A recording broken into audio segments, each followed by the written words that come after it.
So hello everyone, कैसे हैं आप सब। आई होप कि आप सब बहुत बहुत बहुत ही अच्छे होंगे।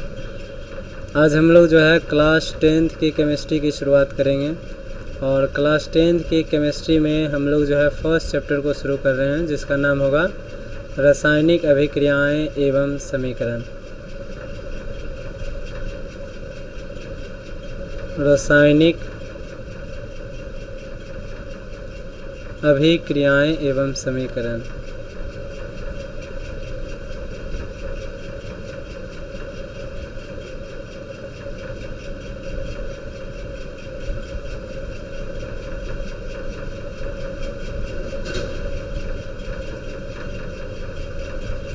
तो बच्चा पार्टी सबसे पहले रासायनिक अभिक्रियाओं को समझते हैं।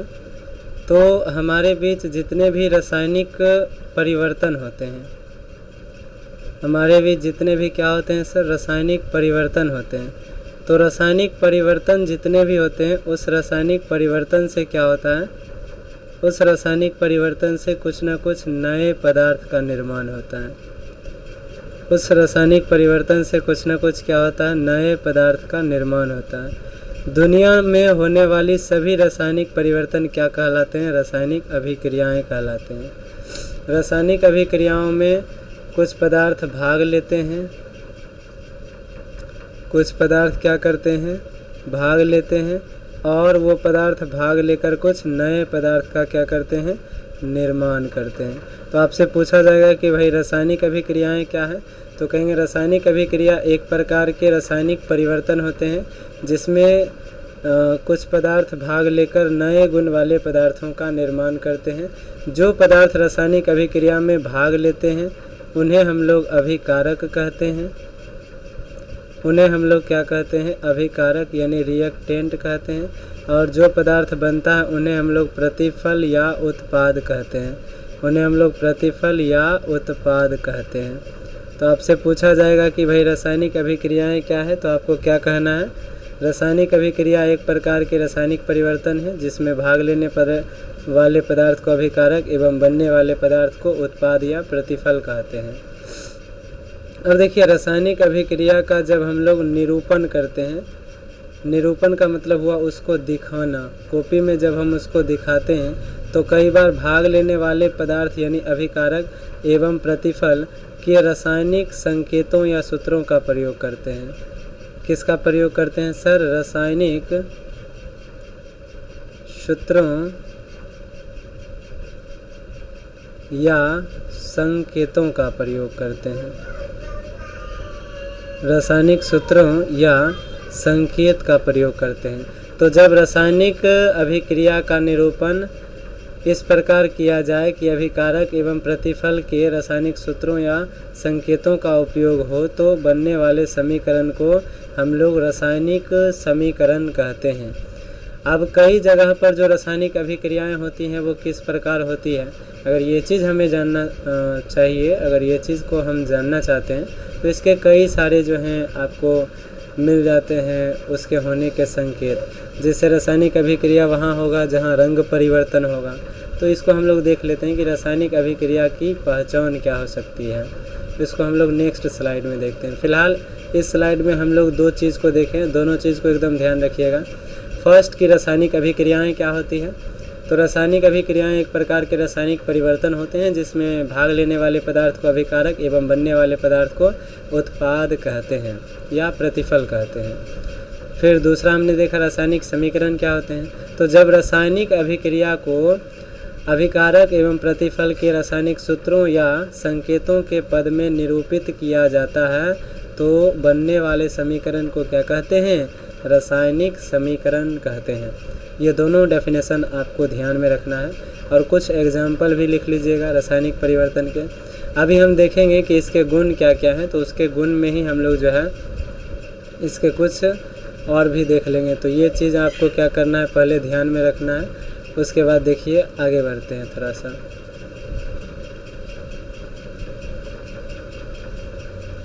अब हम लोग देखते हैं रासायनिक अभिक्रिया के जो पहचान है, पहचान क्या हो सकते हैं।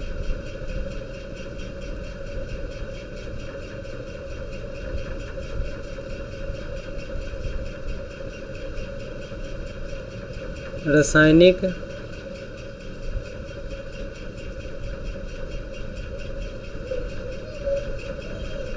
अभिक्रिया के गुण या की पहचान या विशेषता।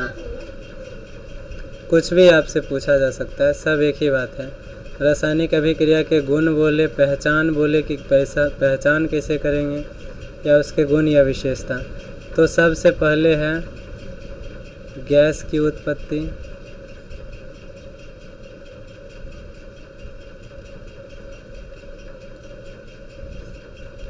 जैसे मान लीजिए कार्बन ऑक्सीजन की उपस्थिति में जलता है तो एक गैस बनता है CO2। रासायनिक अभिक्रिया के निरूपण में रासायनिक समीकरण में जब तीर ऊपर की ओर लगा हो तो इसका मतलब है बनने वाला पदार्थ गैस है, या यहाँ पर भाग लेने वाला पदार्थ जो है वो क्या है, गैस है। तो फर्स्ट क्या है, गैस की उत्पत्ति, जिसमें हमने देखा कार्बन का अगर दहन करेंगे तो क्या बनेगा सर, CO2 गैस बनेगा। दूसरा हो सकता है अवक्षेप का निर्माण। अवक्षेप का निर्माण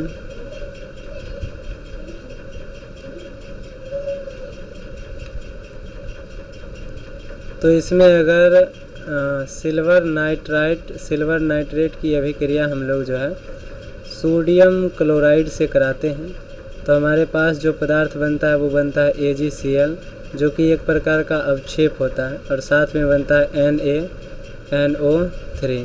अब ये AgCl जो है अवक्षेप क्या होता है कि किसी रासायनिक अभिक्रिया में मान लीजिए विलयन है, उसमें ऐसा पदार्थ बना जो कि नीचे जाके बैठ गया है। जैसे कि बालू को आप पानी में मिलाइएगा, कुछ समय बाद वो नीचे बैठ जाएगा। इस तरह के पदार्थ अगर रासायनिक अभिक्रिया में बनते हैं जो विलयन में नीचे जाके बैठ जाते हैं तो उसे हम लोग क्या बोलते हैं, उसे हम लोग अवक्षेप बोलते हैं।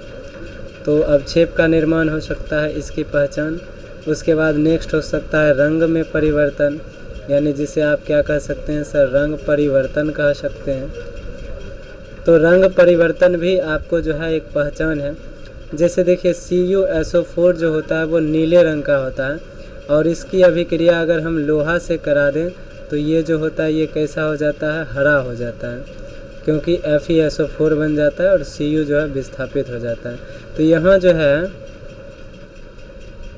नीला रंग से क्या हुआ सर, हरा रंग प्राप्त हुआ। तो ये रंग में परिवर्तन भी किसका एक पहचान हो सकता है, तो रासायनिक अभिक्रिया का पहचान हो सकता है।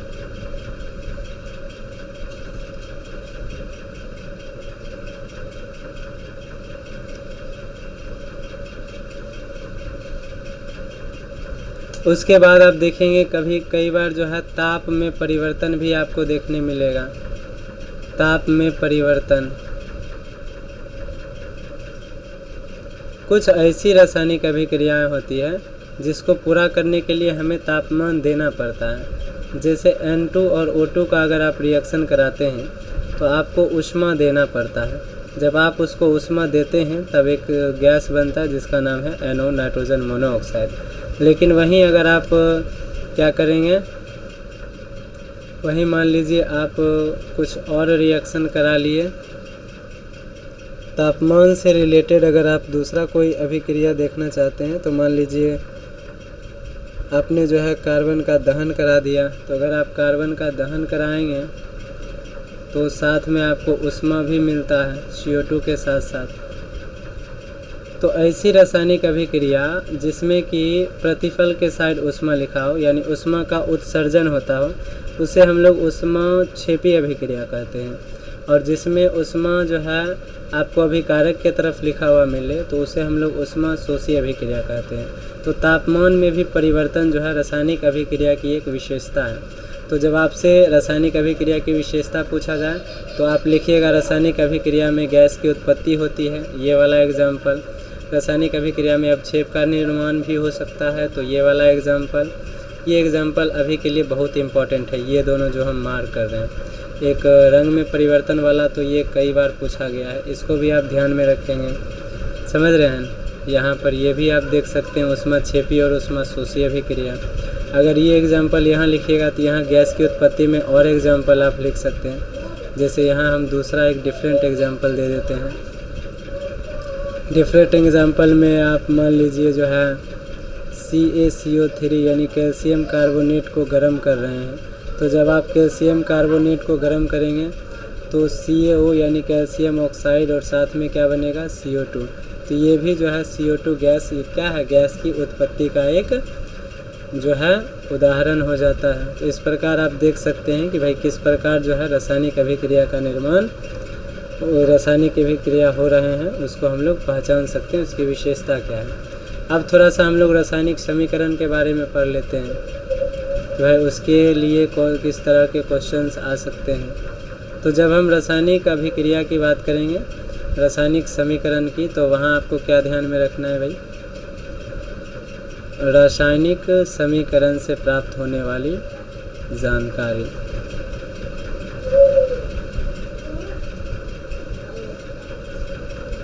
यानी रासायनिक समीकरण की विशेषता। इसमें भी सेम उसी तरह की विशेषताओं को लिखेंगे जो रासायनिक अभिक्रिया में लिखे थे। इसके द्वारा जो है गैस की उत्पत्ति की पहचान की जा सकती है। आपको भाषा खुद से ही लिखना है। गैस की पहचान कैसे लिखते हैं हम लोग, तो जब रासायनिक अभिक्रिया में कुछ इस प्रकार से, जैसे मान लीजिए अभी हमने कैल्शियम कार्बोनेट का दहन किया तो क्या मिला था, CaO मिला और CO2 मिला। तो यहाँ आपने देखा कि CO2 के ऊपर क्या लगाया हुआ है, इस तरह से तीर लगा हुआ है। इसका मतलब है ये क्या है, गैस है। तो इस तरह से आप गैस की पहचान कर सकते हैं। दूसरा, आप अवक्षेप का पहचान कर सकते हैं। अवक्षेप की पहचान भी की जा सकती है। अभी हमने अवक्षेप के लिए एक आपको समीकरण बताया था, जिसमेमें क्या बताया कि भाई AgNO3 जो है वो अगर रिएक्शन करे किससे, NaCl से, तो ये क्या बना लेती है, AgCl बना लेती है, जो कि इस तरह से तीर लिखा हुआ होता है, और साथ में क्या बनता है, NaNO3।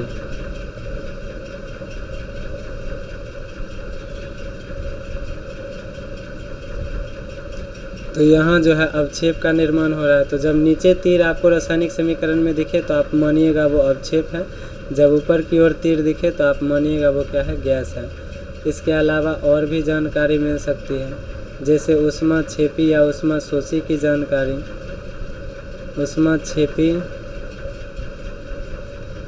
और ऊष्माशोषी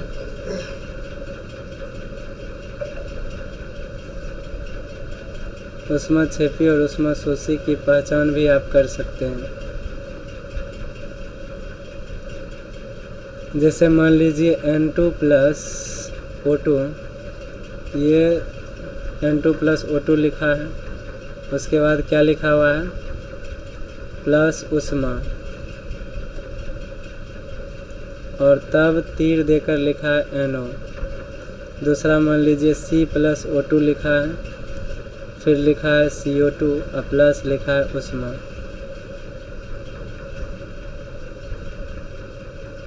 तो यहाँ पे आप देखते हैं कि जब भी कोई चीज़ को जलाते हैं तो ऊष्मा बाहर निकलती है। तो ये जो है एक तरह का ऊष्माक्षेपी अभिक्रिया है, और जब ऊष्मा लगता है तो उसको कहते हैं ऊष्माशोषी अभिक्रिया। तो ये जो है एक तरह की क्या है सर, ये ऊष्माशोषी अभिक्रिया है। तो इस प्रकार जो है आप जो है चीज़ों को समझ सकते हैं कि भाई ऊष्माक्षेपी कौन सी है और ऊष्माशोषी कौन सी है। इस प्रकार आप जो है रासायनिक समीकरण से प्राप्त होने वाली सूचनाओं को या विशेषताओं को समझ सकते हैं। तो फिलहाल के लिए अभी तक हमने जो भी पढ़ा उसको क्विक रिवीजन करते हैं, और उसके बाद हम लोग जो है आगे बढ़ेंगे। तो ये हो गया आपका अभी का स्लाइड।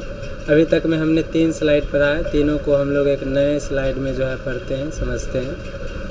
अभी जब आप देखेंगे जो चीज़ें आपने पढ़ी थी उसको रिवाइज करेंगे, तो इसको ग्रीन दिख तो रहा।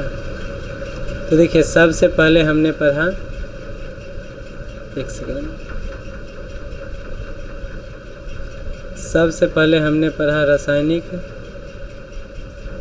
अभिक्रिया की परिभाषा।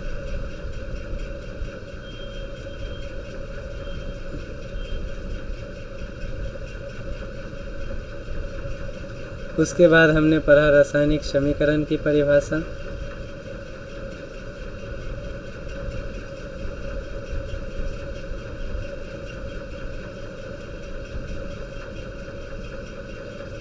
उसके बाद हमने देखा रासायनिक अभिक्रिया की पहचान कैसे हो सकती है, या रासायनिक अभिक्रिया की विशेषता क्या है।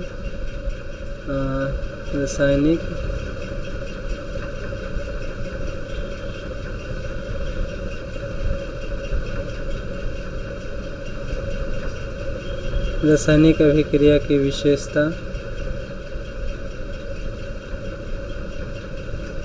फिर हमने देखा रासायनिक समीकरण से प्राप्त सूचनाएं, यानी रासायनिक समीकरण की विशेषता।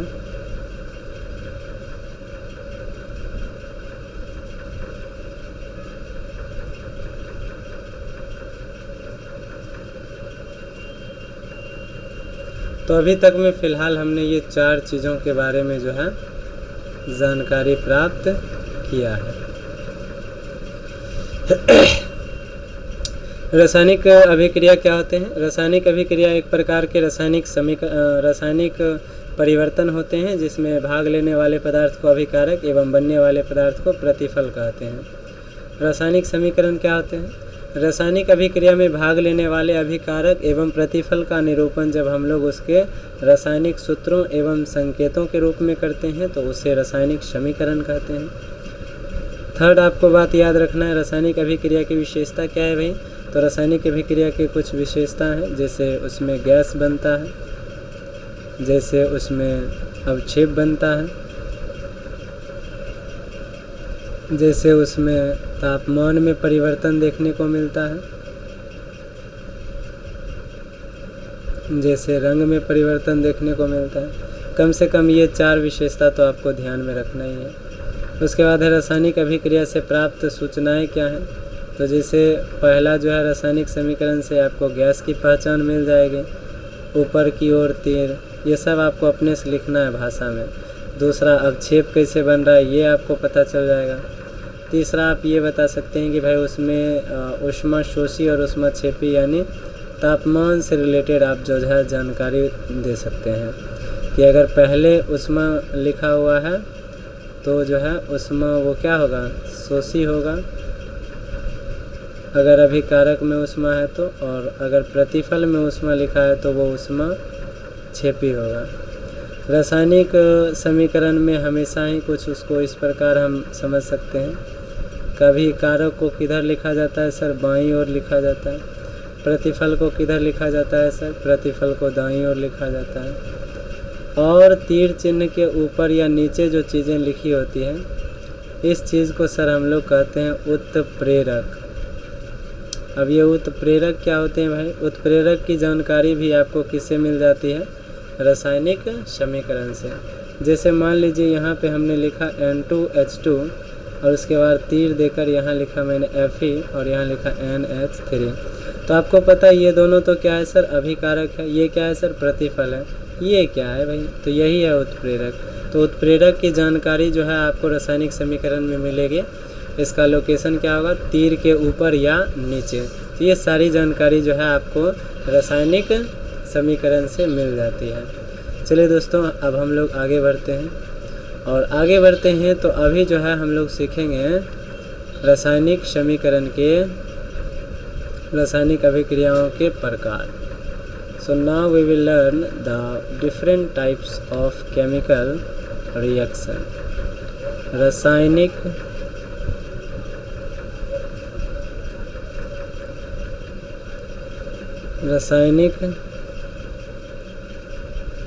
अभिक्रियाएं।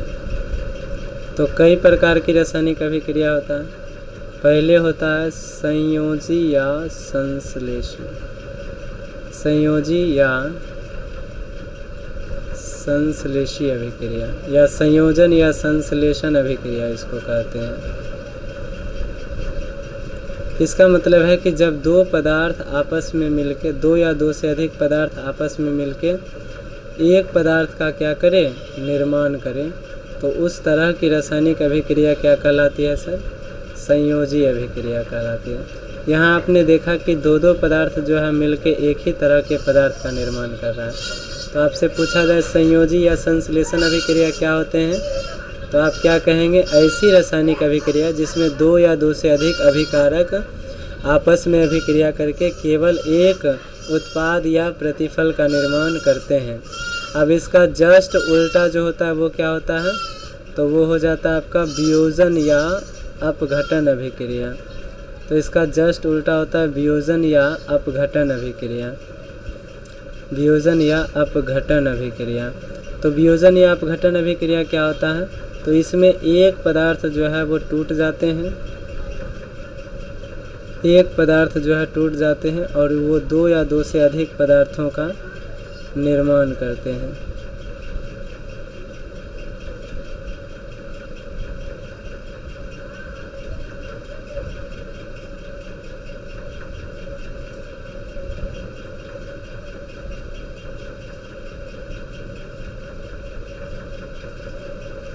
तो यहाँ आपने देखा कि यहाँ पर अभी एक अभिकारक जब टूटकर दो या दो से अधिक प्रतिफल का निर्माण करते हैं तो उसे वियोजन या अपघटन अभिक्रिया कहते हैं। और जब दो या दो से अधिक अभिकारक मिलकर किसी एक उत्पाद या प्रतिफल का निर्माण करते हैं तो उसे संयोजन अभिक्रिया कहते हैं। ये दोनों अभिक्रियाएं तो काफ़ी आसान है और ये सब एग्जाम्पल जो भी हम लिख रहे हैं ये काफ़ी इम्पॉर्टेंट है, थोड़ा ध्यान रखिएगा। इसमें ये तो कार्बन है, ये ऑक्सीजन है, ये कार्बन डाइऑक्साइड है, ये नाइट्रोजन गैस है, ये ऑक्सीजन गैस है और ये क्या है, ये NO है नाइट्रोजन मोनोऑक्साइड, ये है हाइड्रोजन गैस क्लोरीन गैस, ये हाइड्रोक्लोरिक अम्ल है HCl, यह है कैल्शियम कार्बोनेट, यह है कैल्शियम ऑक्साइड, यह है कार्बन डाइऑक्साइड, यह है पोटासियम क्लोरेट, इसका नाम क्या हो जाएगा, पोटासियम क्लोरेट हो जाएगा। जो चीज़ें नया है उसको मैं लिख दे रहा हूँ ताकि आपको दिक्कत नहीं हो। इसको हम लोग कहते हैं पोटासियम क्लोरेट और इसको जब हम लोग गर्म करते हैं तो इससे हमें ऑक्सीजन गैस मिलता है। अक्सर प्रयोगशाला में जब CO2 की ज़रूरत होती है तो कैल्शियम कार्बोनेट को गर्म कर दिया जाता है और जब पोटासियम क्लोरेट से ऑक्सीजन की ज़रूरत होती है तो पोटासियम क्लोरेट को गर्म कर दिया जाता है। तो ये बातें आपको ध्यान में रखनी है। और ये जो है ये विद्युत की मदद से तोड़े हैं। यहाँ E मतलब इलेक्ट्रिसिटी, जब HCl में इलेक्ट्रिसिटी प्रवाहित करेंगे तो H+ और Cl- में ये क्या हो जाता है, टूट जाता है। तो वियोजन या अपघटन अभिक्रिया कई तरह के हो सकते हैं। अब जैसे ऊष्मा के आधार पर तोड़े हैं तो उसको ऊष्मा अपघटन कहेंगे और अगर बिजली से तोड़े हैं तो उसको क्या कहेंगे, वैद्युत अपघटन। जैसे NaCl को आप बिजली से तोड़िएगा इलेक्ट्रिसिटी में तो ये क्या होगा सर, Na+ में टूटेगा और Cl- में, तो ये NaCl और NaCl का क्या हुआ, वैद्युत अपघटन। ये क्या हुआ, ये इस दोनों का हुआ ऊष्मा अपघटन और ये हुआ वैद्युत अपघटन। इस प्रकार भी आप इसको समझ सकते हैं। चलिए नेक्स्ट रासायनिक अभिक्रिया की ओर आगे बढ़ते हैं।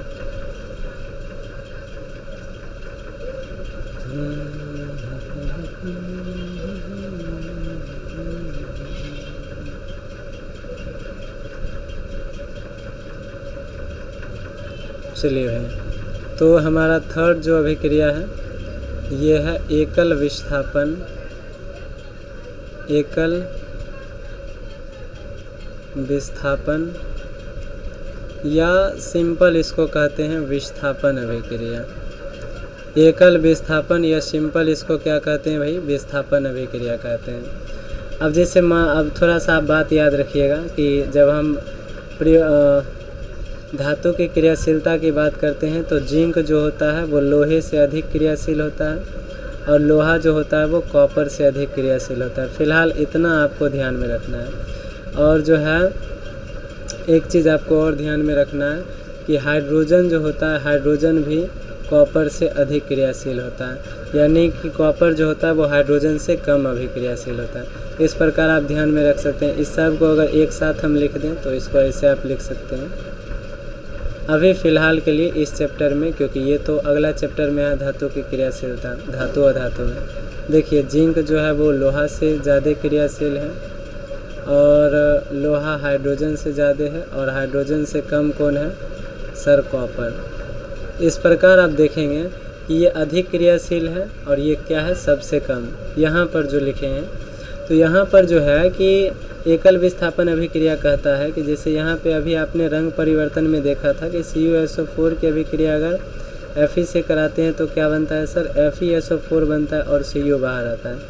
सिमिलरली अगर मान लीजिए ZnSO4 लिखा है और यहाँ लिखा है Fe फिर मान लीजिए यहाँ FeSO4 लिखा है, फिर यहाँ लिखा है Zn, और मान लीजिए यहाँ लिखा है HCl और प्लस लिखा है क्या Cu, और यहाँ पे लिखा है HCl और प्लस मान लीजिए क्या लिखा है Zn। तो मान लीजिए इस तरह से अगर रासायनिक अभिक्रिया, या फिर मान लीजिए HCl लिखा है और क्या लिखा है Fe लिखा है, तो यहाँ पे आप देख सकते हैं कि यहाँ पर जो है Cu जो है Fe जो है वो Cu से ज़्यादा अभिक्रियाशील है, इसलिए Fe जो है Cu को उसके जगह से निकालकर उसको निकाल देता है, यानी क्या कर देता है सर, विस्थापित कर देता है। अब यहाँ पे विस्थापित कर दिया विलयन से, तो Cu बाहर हो गया और इसने क्या किया, उसके यौगिक के साथ अभिक्रिया करके अपना यौगिक बना लिया। तो जब किसी रासायनिक अभिक्रिया में कोई अधिक क्रियाशील पदार्थ कम क्रियाशील पदार्थ को उसके यौगिक से विस्थापित कर देता है, तो इस तरह की रासायनिक अभिक्रियाएं क्या कहलाती है, एकल विस्थापन या विस्थापन अभिक्रिया कहलाती है। अब यहाँ देखिए ये किसका विलयन है सर, जिंक का, और ये कौन है सर, लोहा। क्या लोहा जिंक से ज़्यादा क्रियाशील है? नहीं, इसलिए यहाँ पे क्या होगा सर, नो रिएक्शन, यहाँ पे कोई रिएक्शन नहीं होगा।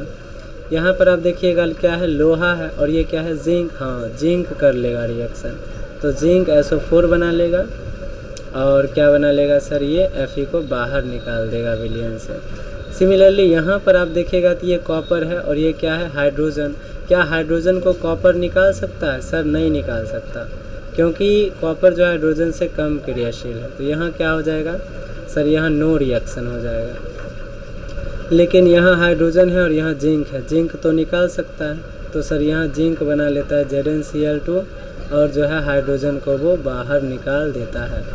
और यहाँ सर Fe, हाँ Fe भी क्या है, हाइड्रोजन से ज़्यादा क्रियाशील है, तो Fe भी यहाँ पे क्या कर लेगा सर, अभिक्रिया कर लेगा और जो है हाइड्रोजन को सर बाहर निकाल देगा। तो यहाँ एक चीज़ आप नोट करिएगा, जैसे HCl क्या है सर, HCl एक प्रकार का अम्ल है जिसका नाम है हाइड्रोक्लोरिक अम्ल। ये हमारे अमाशय यानी पेट में पाया जाता है। तो अम्ल जो है, अम्ल से जब धातु अभिक्रिया करता है, अम्ल से जब धातु अभिक्रिया करता है तो कौन सा गैस देता है सर, हाइड्रोजन गैस देता है। कई बार ऑब्जेक्टिव में पूछा है कि अम्ल धातु से अभिक्रिया करके क्या देता है, तो क्या कहिएगा सर, हाइड्रोजन गैस। देखिए अम्ल धातु से अभिक्रिया करके क्या देता है सर, हाइड्रोजन गैस। लेकिन कौन सा धातु है जो अम्ल से अभिक्रिया नहीं करता है, तो ध्यान रखिएगा वो कौन सा धातु है सर, कॉपर यानी तांबा। कॉपर यानी कौन सा धातु, तांबा। इसी को क्या कहेंगे हम लोग, कॉपर कहेंगे। तो जो कॉपर मेटल है, कॉपर जो धातु है वो अम्ल से अभिक्रिया नहीं करता। क्यों भाई, क्योंकि यह हाइड्रोजन से कम अभिक्रियाशील धातु है। फिलहाल आपने एकल विस्थापन अभिक्रिया आई होप कि समझ लिया होगा। इस तरीके से आपको बुक में भी नहीं मिलेगा, इसलिए बहुत ही सावधानी पूर्वक चीज़ों को जो है आप समझते जाइए। इसके बाद आता है सर द्विविस्थापन अभिक्रिया। तो स्लाइड को आगे बढ़ाते हैं और समझते हैं। तो बच्चा अब जो आ गया तुम्हारा नेक्स्ट टॉपिक, वो क्या है भाई, वो है द्विविस्थापन अभिक्रिया। अच्छा, द्विविस्थापन को ही उभय विस्थापन भी कहा जाता है। ये हो जाएगा द्विविस्थापन, या इसी को क्या बोलेंगे बच्चा, उभय विस्थापन। द्विविस्थापन को क्या बोलेंगे बच्चा, उभय विस्थापन अभिक्रिया। अब ये उभय विस्थापन अभिक्रिया क्या है भाई, तो देखो अभी हमने देखा था कि एकल विस्थापन अभिक्रिया ऐसी रासायनिक अभिक्रिया होती है जिसमें अधिक क्रियाशील धातु जो है वो कम क्रियाशील धातु को उसके विलयन से या उसके यौगिक से विस्थापित करता है। अब ये द्विविस्थापन क्या है, जब अभिकारकों के बीच, जब अभिकारकों के बीच आयनों के आदान प्रदान से, जब अभिकारकों के बीच आयनों के आदान प्रदान से प्रतिफल का निर्माण होता है, प्रतिफल का निर्माण होता है, तो इस तरह की रासायनिक अभिक्रिया जो है इस तरह की रासायनिक अभिक्रिया द्विविस्थापन अभिक्रिया कहलाती है। जैसे अभी आपने अवक्षेपण अभिक्रिया देखा था, अवक्षेप कैसे बना था, तो उसको थोड़ा देखते हैं हम लोग। देखिए, हम आपको बहुत ज़्यादा रिएक्शन नहीं पढ़ाएंगे, बट बहुत ही सेलेक्टिव पढ़ाएंगे, जो कि आपके एग्ज़ाम में अक्सर पूछा जाता है। तो जैसे ये है सिल्वर नाइट्रेट और यहाँ है सोडियम क्लोराइड। ये जब रिएक्शन करता है तो क्या बनाता है सर, AgCl बनाता है, और साथ में क्या बनाता है सर, नाइट्रोजन नाइट्रेट बनाता है, NaNO3।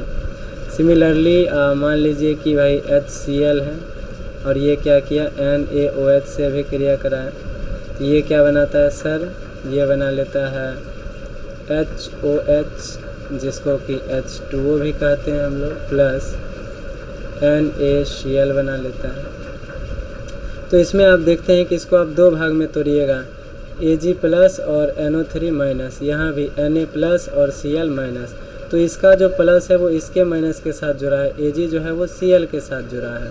तो यहाँ क्या हुआ, आयन का अदला बदली किया है, यानी कि इसने अपने ऋणायन को इसको दे दिया और इसने अपने ऋणायन को इसको दे दिया, यानी इसका माइनस वाला पार्ट इसके साथ जुड़ गया और इसका माइनस वाला पार्ट इसके साथ जुड़ गया।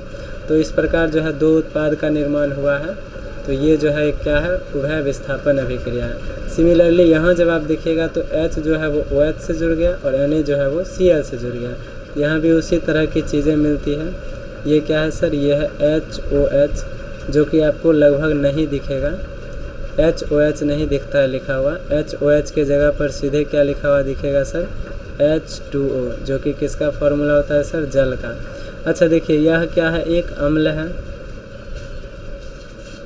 ये क्या है, एक सर अम्ल है, और ये क्या होता है सर, एक भस्म है। नेक्स्ट चैप्टर में हम लोग देखेंगे। और ये जो बना है, ये क्या बना है सर, ये जल बना है, और इसको हम लोग कहते हैं सर लवण। तो कुछ ऐसी रासायनिक, जितने भी ऐसी रासायनिक अभिक्रिया हैं जिसमें अम्ल भस्म आपस में अभिक्रिया करके लवण और जल बनाते हैं, उसका एक स्पेशल नाम भी है, उसको कहते हैं हम लोग उदासीनीकरण अभिक्रिया। काफ़ी इम्पोर्टेंट रिएक्शन है सर, बहुत बार पूछा गया आपके बोर्ड एग्ज़ाम में। तो आपसे अगर पूछा जाए भाई उदासीनीकरण अभिक्रिया क्या है, तो कहिएगा जब अम्ल भस्म से अभिक्रिया करते हैं तो लवण और जल का निर्माण करते हैं, इस अभिक्रिया को ही उदासीनीकरण अभिक्रिया कहते हैं। और यहाँ जो अभिक्रिया लिखे हैं ये एक प्रकार का उभय विस्थापन अभिक्रिया भी है, यानी सर एक ही अभिक्रिया कई प्रकार के हो सकते हैं। जैसे ये अभी क्या है, द्विविस्थापन अभिक्रिया ही है, और ये चूँकि आपको पता ये अवक्षेप है तो ये क्या है सर, अवक्षेपण अभिक्रिया भी है। तो इसका दूसरा नाम क्या हो सकता है सर, अवक्षेपण अभिक्रिया भी हो सकता है। इसको हम लोग अवक्षेपण अभिक्रिया भी कह सकते हैं। ऐसी अभिक्रिया जिसमें अवक्षेप का निर्माण होता है उसे क्या कहते हैं, अवक्षेपण अभिक्रिया। इसका एग्जाम्पल दे देंगे हम लोग। इसके बाद जो है दोस्तों अभिक्रियाओं का नेक्स्ट दौर शुरू होता है, और उसमें जो है हम लोग अभी ऑक्सीकरण और अवकरण अभिक्रिया की बात करेंगे। और अभी से थोड़ा सा कंसंट्रेशन आपको अच्छा से रखना पड़ेगा, ताकि आप चीज़ों को बहुत ही जो है सावधानीपूर्वक और अच्छे तरीके से समझ पाओ। तो अभी से आपको थोड़ा सा ध्यान देना पड़ेगा। चलिए अब हम लोग शुरू करते हैं बिल्कुल ही नया टॉपिक, जो कि है सर ऑक्सीकरण अवकरण अभिक्रिया।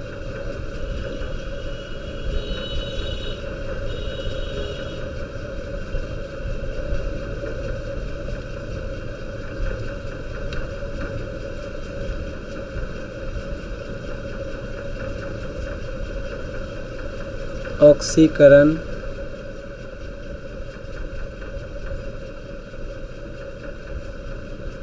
अवकरण अभिक्रिया। जब ऑक्सीकरण और अवकरण अभिक्रिया एक साथ होती है तो इसे रेडॉक्स अभिक्रिया भी कहा जाता है। इसे क्या कहा जाता है सर, रेडॉक्स अभिक्रिया भी कहा जाता है। अब देखिए, सबसे पहले हम ऑक्सीकरण अभिक्रिया को समझते हैं। जब किसी पदार्थ के साथ ऑक्सीजन जुड़ता है तो उस रासायनिक अभिक्रिया को क्या कहते हैं, ऑक्सीकरण अभिक्रिया कहते हैं। जैसे मान लीजिए यहाँ कार्बन के साथ ऑक्सीजन जुड़ा तो वो क्या है, कार्बन का ऑक्सीकरण हो गया। यहाँ सल्फ़र का क्या हो गया सर, ऑक्सीकरण हो गया। सल्फ़र का क्या हो गया सर, ऑक्सीकरण हो गया। एक हम लोग बात करते हैं, जैसे यहाँ HCl लिखे हैं प्लस लिखे हैं MnO2, और ये जब है रिएक्शन करेगा तो क्या होगा सर, ये जो है MnCl2 बनाएगा, क्या बनाएगा सर, MnCl2 बनाएगा। उसके बाद सर जल बनाता है H2O। उसके बाद सर क्या बनाता है, Cl2 गैस बनाता है। ये इस रासायनिक अभिक्रिया में आप देखिए कि HCl से जो है H बाहर आ गया और जो है Cl अकेला हो गया। तो जब किसी पदार्थ से ऑक्सीजन जुड़ता है या हाइड्रोजन निकलता है, तो जब किसी पदार्थ से हाइड्रोजन निकलता है या ऑक्सीजन जुड़ता है, तो इस तरह के रासायनिक अभिक्रिया को ऑक्सीकरण अभिक्रिया कहते हैं। यानी ऑक्सीकरण अभिक्रिया ऐसी अभिक्रिया है जिसमें ऑक्सीजन का योग या हाइड्रोजन का वियोग होता है।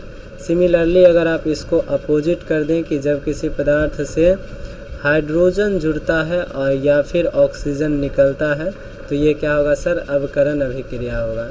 वही चीज़ आप यहाँ देख सकते हैं कि यहाँ MnO2 जो है सर, इसमें Mn के साथ ऑक्सीजन है, बट यहाँ Mn के साथ ऑक्सीजन नहीं है, यानी कि ऑक्सीजन ने Mn को छोड़ दिया। तो यहाँ इसका क्या हुआ है सर, इसका क्या हो गया है, इसका अवकरण हुआ है। इसका क्या हुआ है सर, इसका अवकरण हुआ है। और इसका क्या हुआ है सर, इसका ऑक्सीकरण हुआ है। इसका क्या हुआ है सर, इसका ऑक्सीकरण हुआ है। तो एक बात ध्यान रखिएगा, जिस पदार्थ का ऑक्सीकरण होता है उस पदार्थ को हम लोग अवकारक कहते हैं। ये उल्टा होता है, उल्टा बात हो गया ना जी, कि जिस पदार्थ का ऑक्सीकरण हो रहा है उसे हम लोग क्या कहते हैं, अवकारक, और जिस पदार्थ का अवकरण हो रहा है उसे हम लोग क्या कहते हैं सर, ऑक्सीकारक कहते हैं। तो ये बात भी आपको ध्यान में रखना है।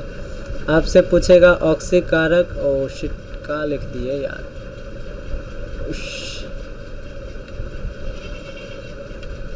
तो इसको क्या कहेंगे सर, इसको ऑक्सीकारक कहेंगे। तो आपने देखा कि सर रासायनिक अभिक्रिया के प्रकार में ऑक्सीकरण अभिक्रिया क्या होते हैं सर, ऐसी रासायनिक अभिक्रिया जिसमें ऑक्सीजन क्या होते हैं, जुड़ते हैं या हाइड्रोजन निकलते हैं, तो उसे ऑक्सीकरण अभिक्रिया कहते हैं। और ऐसी रासायनिक अभिक्रिया जिसमें हाइड्रोजन जुड़ते हैं और ऑक्सीजन निकलते हैं, तो इसे हम लोग क्या कहते हैं, अवकरण अभिक्रिया कहते हैं। अवकरण अभिक्रिया का कुछ एग्जांपल जैसे आप देखिएगा, तो जैसे H2 और Cl2 से क्या बनता है सर, HCl बनता है। तो देखिए यहाँ हाइड्रोजन जुड़ रहा है, तो इसे क्या कहेंगे सर, अवकरण अभिक्रिया कहेंगे। इस प्रकार भी आप जो है समझ सकते हैं। या फिर मान लीजिए कि यहाँ H2 प्लस क्या लिखा हुआ है, O2, तो यहाँ क्या बनता है, H2O। तो यहाँ देखिए हाइड्रोजन जुड़ रहा है। आप कहिएगा सर ऑक्सीजन भी तो जुड़ रहा है। जी हाँ, ऑक्सीजन किससे जुड़ रहा है, तो हाइड्रोजन से। तो हाइड्रोजन से ऑक्सीजन का जुड़ना यानी हाइड्रोजन का सर क्या हो रहा है सर, ऑक्सीकरण हो रहा है, क्योंकि हाइड्रोजन से ऑक्सीजन जुड़ रहा है। तो इसका ऑक्सीकरण हो रहा है, इसलिए ये क्या होगा सर, ये अवकारक होगा। अच्छा, ऑक्सीजन से क्या जुड़ रहा है, हाइड्रोजन, तो इसका क्या हो रहा है सर, अवकरण, तो ये क्या होगा, ऑक्सीकारक। इस प्रकार भी आप ध्यान रख सकते हैं। अच्छा, इस वाले अभिक्रिया में आपने क्या देखा कि यहाँ ऑक्सीकरण अवकरण दोनों हो रहा है। यहाँ भी आपने देखा कि ऑक्सीकरण और अवकरण दोनों हो रहा है। तो ये दोनों एक तरह के क्या हैं सर, रेडॉक्स अभिक्रियाएँ हैं। तो ऐसी रासायनिक अभिक्रिया जिसमें ऑक्सीकरण और अवकरण एक साथ होती है उसे क्या कहते हैं सर, रेडॉक्स अभिक्रिया कहते हैं। इसमें जो आपको बोर्ड एग्जाम में कई बार पूछा है वो रिएक्शन क्या है, वो ये रिएक्शन है, CuO के साथ जो है H2, CuO के साथ H2 है, तो ये क्या बनाता है सर, Cu बनाता है, और क्या बनाता है सर, H2O बनाता है। और रिएक्शन अगर आप लिखें तो क्या है सर, H2S है, H2S है, प्लस क्या है सर, Cl2 है। ये क्या बनाता है सर, ये HCl बनाता है, और क्या बनाता है सर, तो S बनाता है। तो यहाँ आप देखते हैं कि यहाँ देखिए इस CuO के साथ ऑक्सीजन है, इससे ऑक्सीजन निकल गया तो इसका अवकरण हुआ, यानी ये क्या है सर, ये ऑक्सीकारक है। तो ये क्या हो जाएगा, इसमें देखिए ऑक्सीजन आके जुड़ गया, यहाँ देखिए जुड़ा हुआ है, तो इसमें ऑक्सीजन जुड़ा है तो इसका ऑक्सीकरण हुआ है, तो ये क्या है सर, अवकारक है। यहाँ देखिएगा इससे क्या है, हाइड्रोजन निकला है तो इसका ऑक्सीकरण हुआ है, इसलिए ये सर अवकारक है। और इसमें आके हाइड्रोजन जुड़ा है तो इसका अवकरण हुआ है, HCl बना है ना, तो क्लोरीन में हाइड्रोजन जुड़ा था तब बना है, तो इसका अवकरण हुआ है, इसलिए ये क्या है सर, ऑक्सीकारक है। तो इस प्रकार आप देख लिए हैं कि ऑक्सीकरण अभिक्रिया क्या होती है, अवकरण अभिक्रिया क्या होती है, सर रेडॉक्स अभिक्रिया क्या होती है, ये भी हम लोग पढ़ लिए हैं। हमने ये भी देखा कि भाई जिसका ऑक्सीकरण होता है वो अवकारक होता है और जिसका अवकरण होता है वो ऑक्सीकारक होता है। तो ये भी आपको जो है थोड़ा सा ध्यान में रखना है, काफ़ी इम्पॉर्टेंट चीज़ें हैं ये। इसके बाद आपसे पूछा जा सकता है कि भाई हमारे दैनिक जीवन में ऑक्सीकरण अवकरण के क्या महत्व है। खैर ये सब तो केमिस्ट्री में थ्योरेटिकल क्वेश्चंस हैं, ये सब तो थ्योरी वाला क्वेश्चन है सर। हमारे दैनिक जीवन में यानी डे टू डे लाइफ में हमारे दैनिक कुछ ज़्यादा ही स्टाइल से ना लिखा गया। एक सेकंड आपको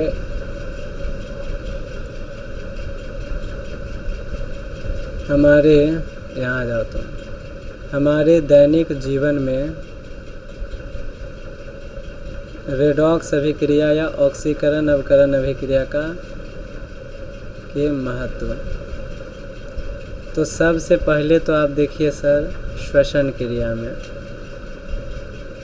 तो जब हम श्वसन करते हैं तो श्वसन में क्या होता है, हमारे शरीर में सर ग्लूकोज होता है C6H12O6, ये ऑक्सीजन के साथ जुड़ता है तो इसका क्या हो रहा है सर, ऑक्सीकरण हो रहा है। क्योंकि इसमें ऑक्सीजन जुड़ रहा है तो क्या बनता है सर, CO2 बनता है, H2O बनता है प्लस ऊर्जा बनता है। तो हमारे शरीर में होने वाली श्वसन की क्रिया भी एक तरह की क्या है सर, रासायनिक ये ऑक्सीकरण अवकरण अभिक्रिया है। दूसरा आप देखते हैं सर क्या, दूसरा आप देखते हैं भोजन का खराब होना, भोजन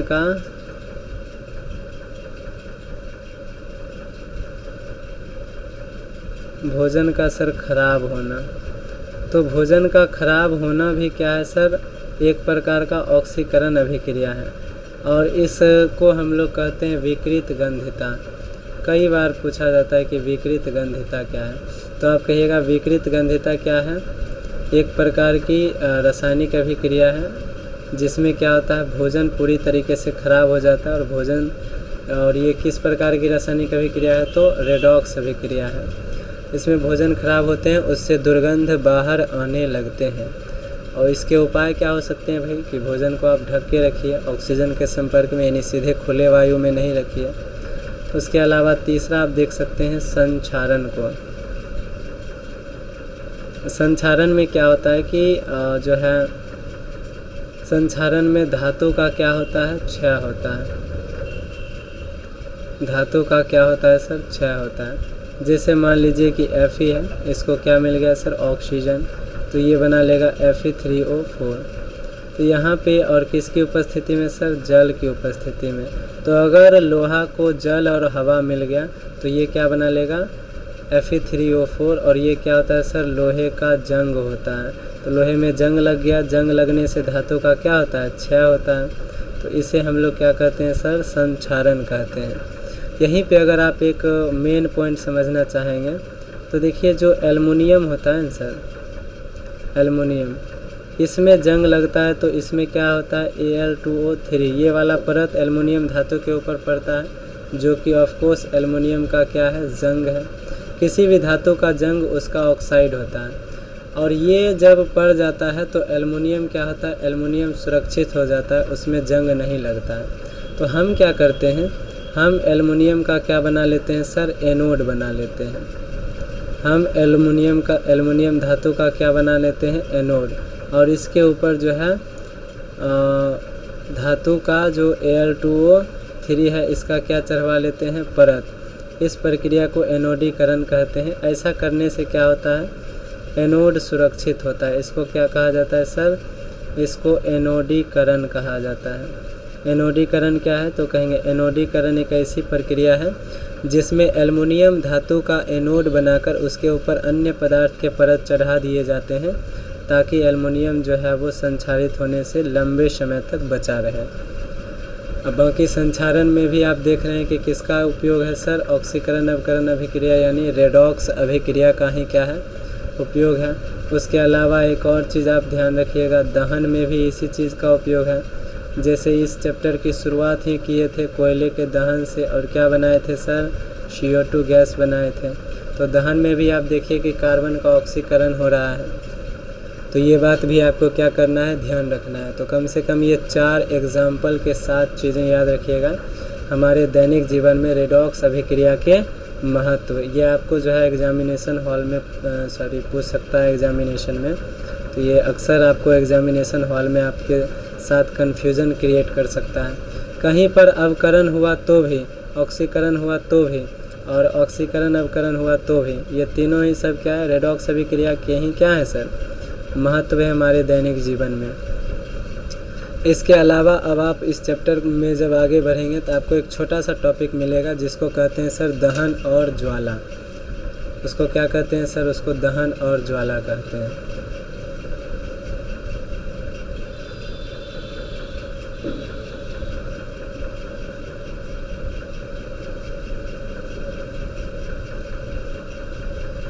तो अब जो टॉपिक है सर उसका नाम क्या है, दहन और ज्वाला।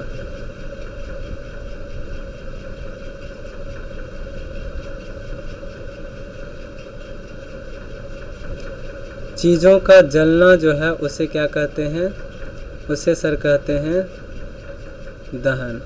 अब जलने के लिए चीज़ों की 2-3 चीज़ों की आवश्यकता होती है। पहला तो सर वायु, वायु में कौन सी वायु सर, ऑक्सीजन गैस।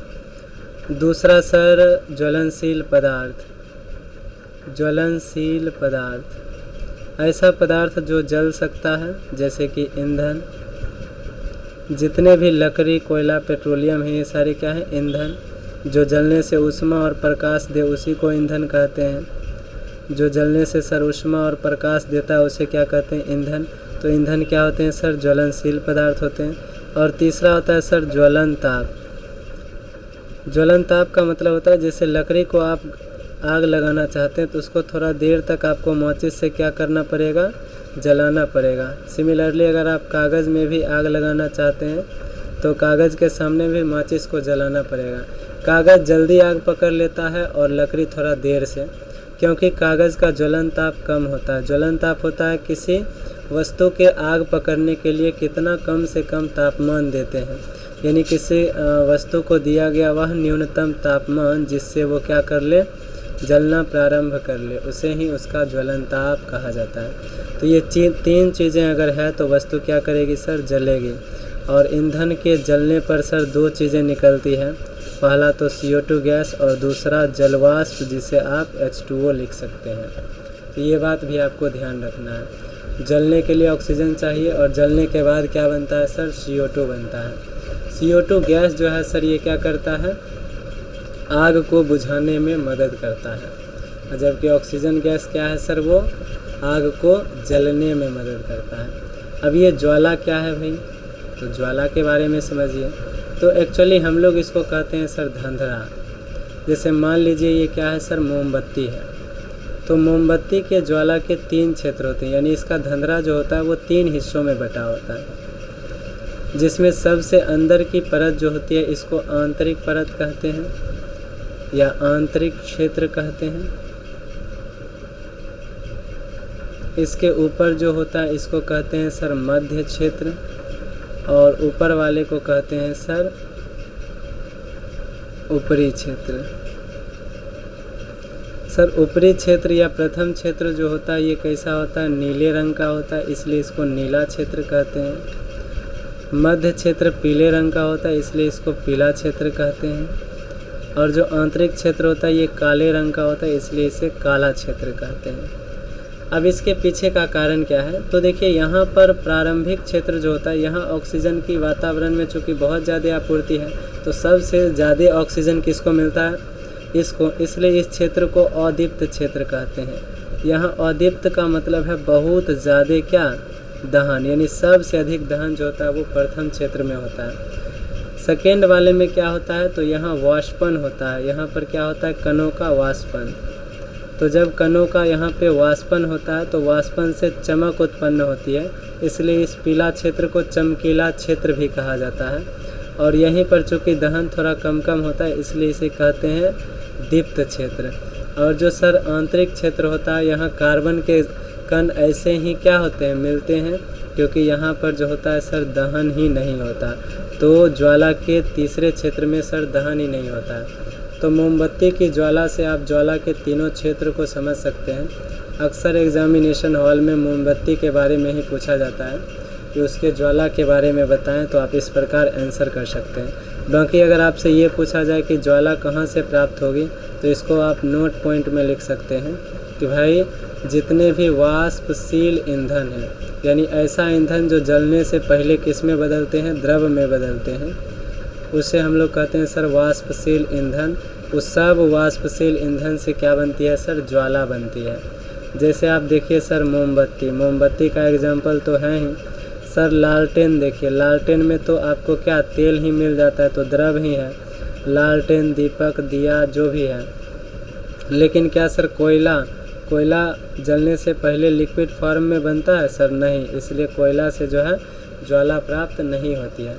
अब आप कहिएगा सर कोयला में भी धंधरा होता है, तो इनिशियली जब थोड़े बहुत मात्रा होते हैं लिक्विड के तो धंधरा होती है, यानी ज्वाला मिलती है। परंतु उस ज्वाला को हम लोग जो है उस धंधरा को ज्वाला के फॉर्म में नहीं कर सकते हैं, क्योंकि जब तक मोमबत्ती जलेगी तब तक ज्वाला रहेगा, जब तक लालटेन जलेगा तब तक। क्या कोयला में ऐसा है? नहीं। इसलिए उसे जो है ज्वाला नहीं माना जाता। तो जितने भी सर वाष्पशील ईंधन हैं उसके दहन से क्या मिलती है, ज्वाला। जैसे मोमबत्ती, सर दीपक, लालटेन इत्यादि। जैसे गैस का बर्नर हो गया, तो गैस में आप देखते हैं लिक्विड है, तो वो क्या है, वाष्पशील है। इसलिए वो जब तक गैस जलेगा तब तक धंधरा आपको दिखेगा। तो इस प्रकार आप समझ सकते हैं सर, किसको समझ सकते हैं, तो इस प्रकार आप समझ सकते हैं दहन और ज्वाला वाले टॉपिक को भी। एक इसमें सर उसके बारे में दिया गया है, एलपीजी गैस के बारे में इस चैप्टर में, उसको भी हम लोग थोड़ा देखते हैं।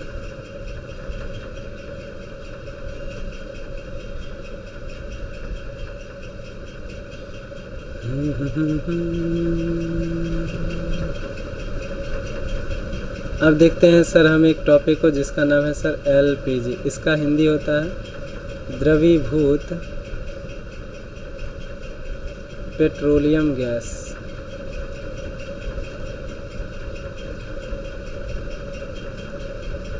ये सर वही गैस है जिसका अभी बहुत किल्लत चल रहा है। सिलेंडर बहुत महंगा मिल रहा है। पहले 1000 रुपया में मिलता था, अब 1500 में भी जल्दी नहीं मिलता है। जैसे इंडेन हो गया, एचपी हो गया सर, इस तरह से जो है मान लीजिए एचपी का सिलेंडर है, तो ये सब सिलेंडर जो है यही क्या होते हैं, इसमें कौन सी गैसें भरी होती है, एलपीजी। और इसका यूज़ क्या है वो हमको बताना नहीं पड़ेगा सर। घरों में जो है खाना बनाने में ईंधन के रूप में होता है सर, तो इसका घरों में ईंधन के रूप में इसका क्या किया जाता है सर, उपयोग। अच्छा, आप देखते होंगे कि सर ये जब खुलता है ना, यानी जब गैस लीकेज होता है, जब ये लीकेज होता है सर, तो एक विशेष गंध निकलती है। तो वो गंध जो है वो एलपीजी गैस का है क्या सर? नहीं बच्चा, वो गंध एक तरह के पदार्थ का नाम है जिसका नाम है एथिल मरकैप्टन। क्या नाम है सर? Ethyl mercaptan. अब बच्चा एथिल मरकैप्टन क्या होता है? तो इसका सूत्र होता है C2H5SH। और यह एक ऐसा पदार्थ होता है जिसमें एक विशेष गंध होता है, जो गंध आप गैस के लीकेज होने पर सूंघते हो। इसको इसलिए जो है एलपीजी सिलेंडर में रखा जाता है ताकि गैस लीकेज से की जानकारी प्राप्त हो सके और गैस लीकेज से जो है लोगों को सुरक्षित किया जा सके। अच्छा, इसमें तब सर एलपीजी में कौन सी गैस भरी रहती है? तो एलपीजी में बेटा एक बहुत ही खतरनाक गैस रहता है जिसका नाम है ब्यूटेन। एलपीजी में कौन सी गैस रहती है सर? ब्यूटेन गैस रहती है। लगभग एलपीजी में 80% भाग जो होता है वो क्या होता है सर? ब्यूटेन ही होता है। बाकी अन्य गैसें भी होती हैं। तो मुख्य एलपीजी गैस अगर आपसे पूछा जाए तो आपको क्या बताना है सर? तो ब्यूटेन बताना है। तो इसके साथ ये चैप्टर आपका जो है वो ख़त्म हो जाता है। और इस चैप्टर में एक चीज़ जो आपका बच गया है वो क्या है सर? तो वह है रासायनिक अभिक्रिया को संतुलित करना। तो जब हम बहुत ज़्यादा प्रैक्टिस करेंगे तब हम आपको जो है रासायनिक अभिक्रिया को संतुलित करना भी सिखाएंगे सर।